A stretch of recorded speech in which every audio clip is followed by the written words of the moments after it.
आज हम लोग बात करेंगे Keynes psychological theory of consumption की, जहां पे बहुत ही सिंपल सी बात हमें समझनी है कि जब भी कभी इंसान की इनकम बढ़ती है तो उसका कंजम्पशन भी बढ़ता है, लेकिन कंजम्पशन उतना नहीं बढ़ता जितनी इनकम बढ़ी है। तो हमें आज जो समझना है वो सारी बातें ये हैं कि कंजम्पशन के प्रति क्या कंज्यूमर की टेंडेंसी होगी, किस तरह वो सेविंग करेगा, और वो बचा हुआ पैसा जो सेविंग का है वो इन्वेस्टमेंट में खर्च होगा या कहीं और खर्च होगा, और अगर इन्वेस्टमेंट में खर्च हुआ तो क्या इम्पैक्ट होगा, और अगर इन्वेस्टमेंट में खर्चा नहीं हुआ देन क्या इम्पैक्ट होगा। आज हम ये सारी बातें समझेंगे। सबसे पहले स्टार्ट करते हैं हम लोग साइकोलॉजिकल लॉ ऑफ कंजम्पशन से, जो कीन्स ने दिया था। सबसे पहले हमें ये समझना होता है कि हमें यहाँ पे ये नहीं देखना है कि कंज्यूमर जो है वो कहाँ खर्चा कर रहा है, किन चीजों पे खर्चा कर रहा है। We are not concern about all these things. हमें सिर्फ ये देखना है कि कितना खर्चा कर रहा है, how much we are spending as a consumer. हमें ये देखना होगा कि हम लोग कितना खर्च कर रहे हैं। दूसरी चीज ये आती है हमारे सामने कि हमको यहाँ पे गवर्नमेंट का और रेस्ट ऑफ द वर्ल्ड का थोड़ा सा जो इंटरफेरेंस होगा उसको हमें इग्नोर करना होगा। हमें दो सेक्टर मॉडल लेना होंगे। हम अभी स्क्रीन शेयर करते हैं और वहां पे हम लोग ये देखते हैं।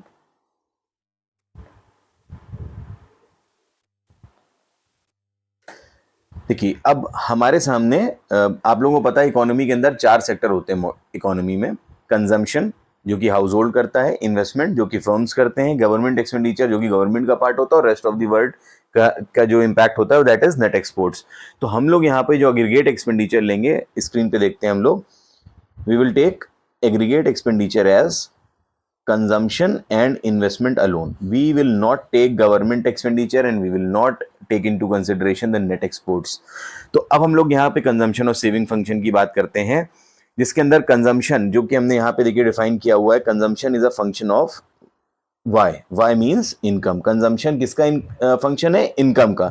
मीन्स जैसे जैसे इनकम बढ़ती है किसी कंज्यूमर की, उसका कंजम्पशन बढ़ता जाता है। बहुत ही सिंपल सा कंसेप्ट है कि जैसे जैसे, लेकिन ये ध्यान रहे कि जो कीन्स ने कहा था कि इनकम जब बढ़ती है तो कंजम्पशन बढ़ता है, नो डाउट, बट कंजम्पशन उतना नहीं बढ़ता जितनी इनकम बढ़ती है। तो उसको हमने नीचे यहाँ पे देखिए रेड बॉक्स में डिनोट किया हुआ है, जिसको हमने टिक लगाया हुआ है कि कंजम्पशन जो कि सी है will be greater than zero, मतलब बढ़ी हुई इनकम जो ऑलरेडी ओरिजिनल इनकम थी उससे ज्यादा होगा, but less than one. One means जो बढ़ के इनकम हुई है उससे कम रहेगा। तो अब कंजम्पशन की जब हम लोग बात करते हैं तो कंजम्पशन का जो जो टोटल कंजम्पशन निकलता है वो कैसे निकलता है? ए जो ऊपर हमने देखिए यहाँ पे अंडरलाइन कर रहा हूं मैं, A is equals to B Y. A will be autonomous consumption. देखिए ध्यान रहे कि कंज्यूमर हमेशा कुछ ना कुछ ऐसा अमाउंट है जो कंज्यूम करेगा ही करेगा एट एनी कॉस्ट। मतलब उसको जीने के लिए कुछ तो चाहिए ना भाई। अगर इंसान की इनकम कुछ भी नहीं तब भी उसको कुछ खाना है, कुछ पीना है, कुछ बेसिक न्यूट्रिएंट लेवल्स हैं जो कि उसको मीट आउट करना है हर हालत में। तो दैट इज ऑटोनोमस कंजम्पशन। ये हर हालत में कंज्यूम करेगा ही करेगा कंज्यूमर। तो A will be autonomous consumption plus B Y. B means MPC. अभी हम लोग इसी लेक्चर में आगे बात करेंगे व्हाट इज एमपीसी। तो शॉर्ट में समझ लेते हैं कि क्या कंज्यूमर की टेंडेंसी है towards consumption. Y means income. Income जब भी कोई कंज्यूमर कमाता है, मिसाल के तौर पे कोई इंसान 100 रुपए कमा रहा है तो 100 रुपए में कितना खर्च कर रहा है दैट इज एमपीसी, और कितना बचा रहा है उस 100 रुपए में दैट इज एमपीएस। तो अब यहां पे हमें ये देखना है कि एक इंसान की बेसिक न्यूट्रिएंट, बेसिक जो रिक्वायरमेंट्स हैं दैट इज ए, और उसके अंदर जो भी वो अपनी एडिशनल इनकम में जो खर्च करता है वो उसके जब जोड़ लेते हैं तो that will you will reach up to the total consumption level of the consumer. तो अब जो भी इंसान इनकम कमाता है that will be divided into two parts, C plus S. और अब हम लोग अभी आगे बात करेंगे सी विल बिकम आई। मतलब इंसान जो भी कमाता है वो या तो वो कंज्यूम कर रहा होता है या वो क्या कर रहा होता है? सेव कर रहा होता है। तो जो कंज्यूम कर रहा होता है वो सी से डिनोट करते हैं, और जो वो बचा रहा होता है अनयूज्ड कंजम्पशन एक्सपेंडिचर, मतलब इनकम का वो हिस्सा जो अभी खर्चा करने से बच गया, that will be known as savings. That in turn will become investment. अभी आगे चल के वो बात होगी, लेकिन अभी हम लोग हाल फिलहाल में ये बात करते हैं कि इनकम को दो हिस्सों में बांटते हैं, कंजम्पशन और सेविंग। तो हमने भी बात कर ली कंजम्पशन की। कंजम्पशन भी इनकम का फंक्शन है और सेविंग भी किसका फंक्शन है? इनकम का ही फंक्शन है। कि जब इंसान की इनकम बढ़ती है तो कंजम्पशन भी बढ़ता है, ऑब्वियसली सेविंग भी बढ़ती है। अब यहां पे हम लोग आने आ रहे हैं बात को कि जब इंसान की इनकम बढ़ती है तो कंजम्पशन बढ़ता है, सेविंग भी बढ़ती है, लेकिन सेविंग थोड़ा धीरे, सॉरी, कंजम्पशन थोड़ा सा धीरे बढ़ता है, सेविंग थोड़ा सा तेज बढ़ती है। यही हम लोग का पूरा जिस्ट है इस पूरे लेक्चर का। अभी हम लोग आगे देखते हैं। तो हम लोगों ने यहाँ पे समझ लिया कि भैया कंजम्पशन भी इनकम का फंक्शन है और सेविंग भी। अब आगे देखते हैं प्रोपेंसिटी टू कंज्यूम। एक वर्ड आएगा आपके सामने कुछ चीजें पूछी जाती हैं। What do you mean by propensity to consume?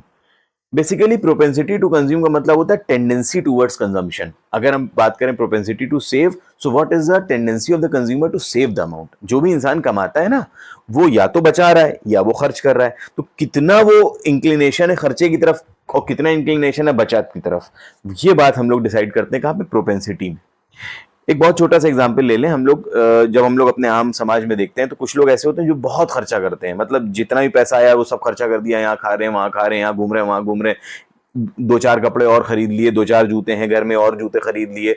मतलब जो भी वो कमा रहे हैं वो खर्चा ज्यादा करना चाहते हैं, उनको भले जरूरत उतनी है या नहीं है। तो हम लोग कहेंगे कि the inclination of that particular person is towards consumption, मतलब वो बहुत खर्चा करना चाहते हैं। कुछ लोग ऐसे होते हैं जो जरूरत है उसके बाद भी वो खर्चा नहीं करते बल्कि बचा लेते हैं। मिसाल के तौर पे जूता टूटा पहन लेंगे लेकिन बैंक बैलेंस होना चाहिए। खाने को भले थोड़ा सा कम खाएं लेकिन वो क्या है कि बैंक में पैसा होना चाहिए। तो उन लोग का इंक्लिनेशन सेविंग की तरफ ज्यादा होता है, उनको कहते हैं प्रोपेंसिटी टू सेव इनका ज्यादा है। हम लोग यहाँ पे बात करते हैं तो ये प्रोपेंसिटी दो तरह से हम लोग कैलकुलेट करते हैं। एक हम लोग बात करते हैं एवरेज में, एक बात करते हैं एडिशन में। अगर बात करते हैं एडिशन में तो उसको हम लोग डिनोट करते हैं एमपीसी से, मार्जिनल प्रोपेंसिटी टू कंज्यूम। मतलब ये एक्चुअल फिगर हमें एक्चुअली बताता है कि एक इंसान एक्चुअली क्या कर रहा है। जब भी वो एक एडिशनल रुपया कमा रहा है तो उस एक एडिशन रुपए में कितना बचा रहा है, वो एमपीएस हो गया, और कितना खर्च कर रहा है वो हो गया एमपीसी। तो इसका फॉर्मूला है delta C, delta means change in consumption upon change in income. ये इसका फॉर्मूला है, change in consumption upon change in income MPC का। और एमपीएस का है change in saving upon change in income. मतलब जब एक इंसान ने 1 रुपया कमाया तो उस 1 रुपए में कितना बचाया। मान लो मिसाल के तौर पे 20% बचा लिए, 1 रुपए का 20 पैसे उसने बचा लिए, 80 पैसे खर्च कर दिए। तो इसका मतलब ये हुआ कि 1 एमपीसी, देखिए मैं लिख रहा हूं MPC plus MPS is equals to 1। मतलब एक आदमी ने 1 रुपया कमाया जिसमें उसने मिसाल के तौर पे 80% यहां पे खर्च कर दिया, वो हो गया एमपीसी, और 20% 1 रुपए का उसने बचा लिया, that is known as MPS. MPC जो उसने खर्च किया, एमपीएस जो उसने बचाया, तो दोनों मिला के क्या बन गया? 1 रुपया। वो एडिशनल इनकम जो उसने कमाई थी उसमें कितना खर्च हो गया वो एमपीसी, कितना बचा लिया that is known as MPS. Next हम लोग बात करते हैं उसकी टोटल जो इनकम थी, मतलब एक टोटल इनकम, उसमें ऑन एन एवरेज, क्योंकि देखिए ऐसा जरूरी नहीं है कि हर 1 रुपए में आदमी 80% ही खर्चा करे। मिसाल के तौर पे अभी हमें पैसे मिले, हाँ हमें मिसाल के तौर पे 100 रुपए मिलते हैं और अभी हमें कुछ ऐसा जरूरत नहीं है, तो हम वो क्या करेंगे? 100 रुपए अपने पर्स में रख लेंगे, वॉलेट में रख लेंगे। मिसाल के तौर पे कभी ऐसा होता है कि हमें भूख लग रही है तो हम हो सकता है उस 100 रुपए में से 90 रुपए खर्चा कर दें। तो देखो दो अलग अलग टाइम पीरियड में, टाइम फ्रेम दो अलग अलग है। जहां पे एक बार हमें भूख नहीं लग रही थी तो वहां पे हमने पूरे 100 रुपए रख लिए। एक बार हमें भूख लग रही थी जहां पे हमने 90% खर्चा कर दिया। तो इसका मतलब ये हुआ कि अलग अलग टाइम पीरियड में, अलग अलग टाइम फ्रेम में एक कंज्यूमर अलग अलग तरह रिएक्ट करता है। वही एडिशनल 1 रुपए से हो सकता है कभी हम कुछ ना खर्च करें और हो सकता है कभी हम पूरा खर्चा कर दें। लेकिन एवरेज जो डिनोट करता है वो क्या करता है कि एक महीने में मिसाल के तौर पे हमारे पास 40,000 रुपए आए, तो ऑन एन एवरेज हमने 40,000 रुपए में कितना खर्च किया वो निकल के आएगा किससे? एपीसी से। इसका फॉर्मूला हमने यहां दे रखा है, देखिए रेड बॉक्स में मैंने कर दिया है, सी अपॉन वाई। मतलब टोटल कंजम्पशन को टोटल इनकम से डिवाइड कर दिया, तो ऑन एन एवरेज हमने कितना कंज्यूम किया ये एपीसी हो गया, और ऑन एन एवरेज हमने कितना सेव किया ये निकल के आ गया एस अपॉन वाई से एपीएस से। Is it clear? नाउ अब हम लोग आगे बात करते हैं बेटा, जो कि हमने एक छोटा सा टेबल जैसा बनाया हुआ है। राइटिंग हो सकता है थोड़ी सी खराब हो क्योंकि बोर्ड पे लिखने में थोड़ा सा राइटिंग खराब हो जाती है। हमने यहाँ पे डिनोट किया है कि अगर इंसान की इनकम 1,000 रुपए है तो उसमें वो 900 रुपए खर्च कर रहा है, देखो, और बचा रहा है कितने? 100 रुपए। ऑब्वियस सी बात है।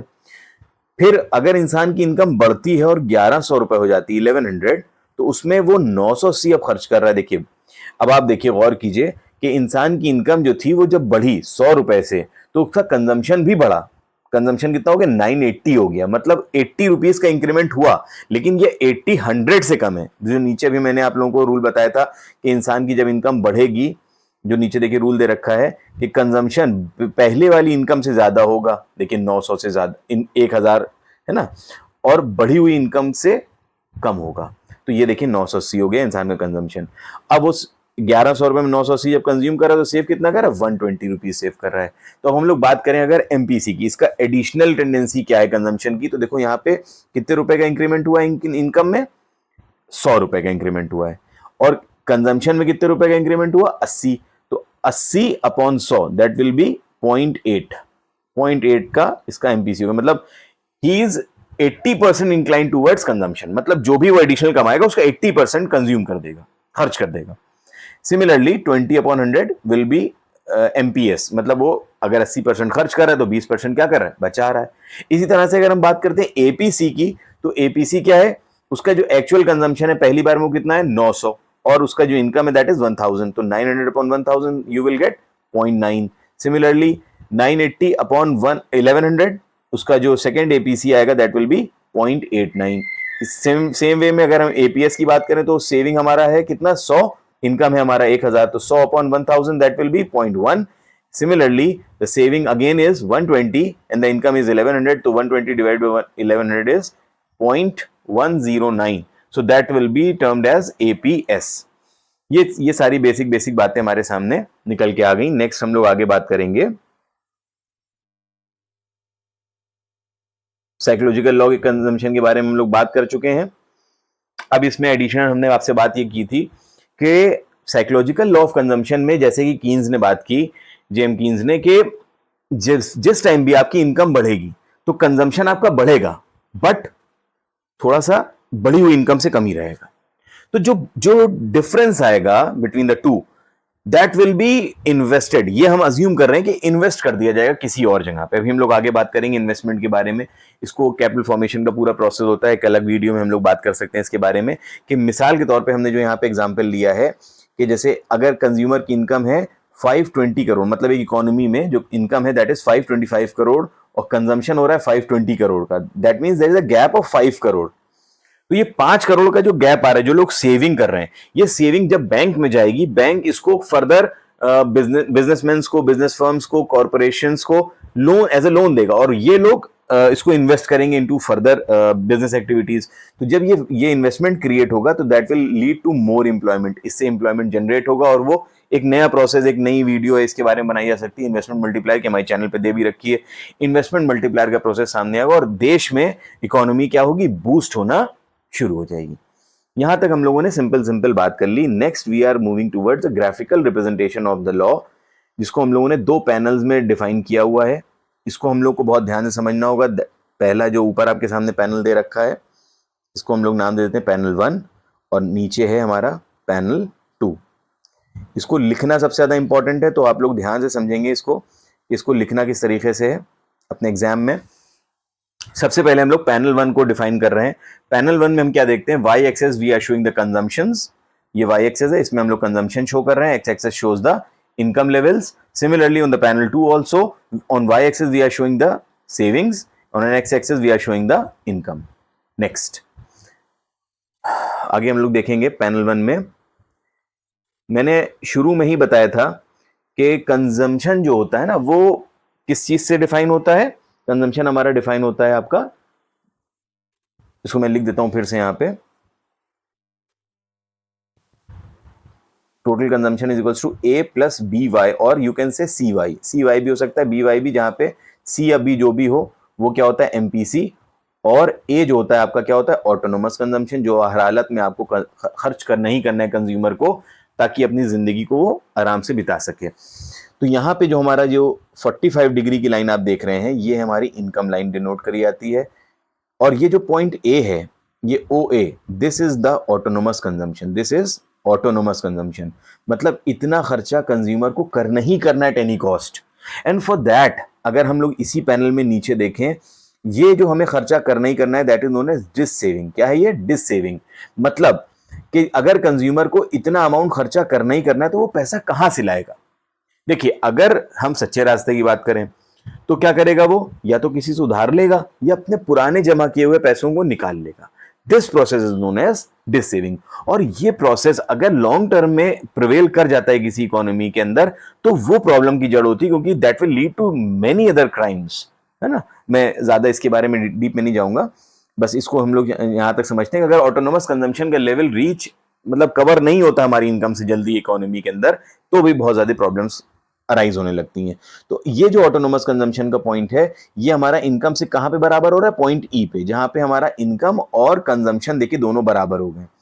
जिस पॉइंट ई पे ये दोनों बराबर हो गए, उसी पे करस्पॉन्डिंग अगर हम लोग नीचे देखें तो यहाँ पे हमारा जो सेविंग कर्व है, इससे पहले ये पॉजिटिव जोन में हुआ करता था, इससे पहले देखिए ये नेगेटिव जोन, ऊपर वाला पॉजिटिव जोन है, नीचे वाला देखिए नेगेटिव जोन है, मैं बोर्ड पे बना रहा हूं।